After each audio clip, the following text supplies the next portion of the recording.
Can you tell us how COVID-19 has affected you and your families? As the Provost of Perth and Kinross, my diary is normally very full with civic engagements throughout Perth and Kinross. But since March, they've all now been cancelled due to this pandemic.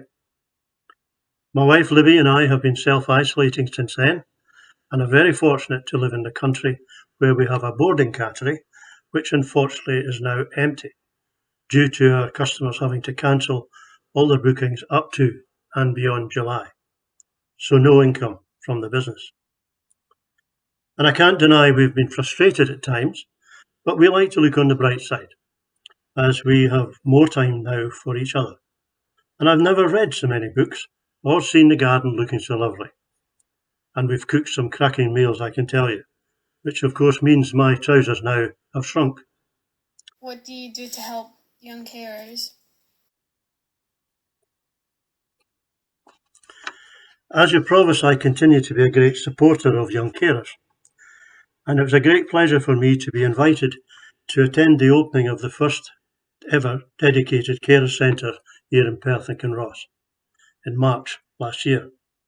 And it was wonderful to see at first hand the carer centre which was created specifically for young carers to enjoy. And this is a lasting testimony for the fantastic support young carers living in Perth and Kinross receive that my colleague Barbara Vaughan left you. Do you have any experience of being a young carer?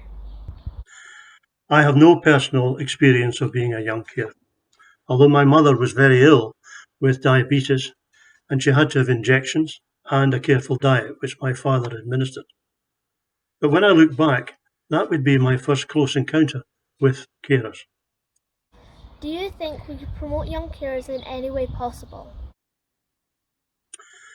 Yes, absolutely. Many people are not aware of the plight of young carers.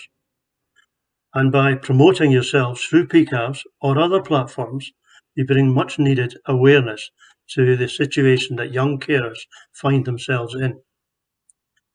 I have spoken at several PCAVs carers events over the years, and my answer is similar to the previous question. You cannot do it alone. Many carers, young and old, help their loved ones in silence.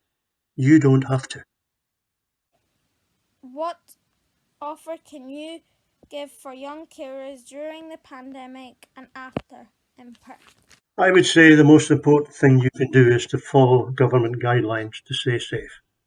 We will get through this pandemic, but we all have to do our bit with social distancing, washing our hands regularly, and also take the help which is continually there and available for you.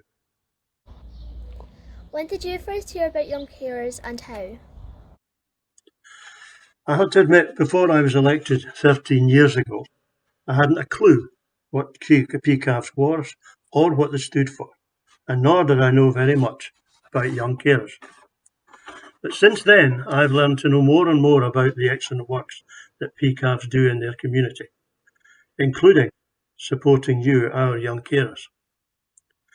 Last year, I was delighted to be invited to attend the 12th Scottish Young Carers Festival at Fordell Firs near Dunfermline. I understand that I was the first Provost to attend the festival for 9 years. I had a wonderful day, speaking to young carers from all over Scotland, and I was amazed how many people were there. There was hundreds of young carers there. And I enjoyed visiting their stalls and the events, culminating in a question and answer session from young people to the Minister for Public Health, Sport and Wellbeing, and myself. We both took away from the session the importance of the work young carers do and the difficulties you all face on a day-to-day basis. If a young carer is in a difficult place, what advice would you give to them? I would advise them to talk to someone, whether it be a friend or a family member, but don't try and do it alone. Remember, PCAVs are only a phone call away. You cannot do it alone. But I would like to finish just saying thank you very much for all of you for inviting me to join you in this question and answer video. It's been a real pleasure for me. Please stay safe.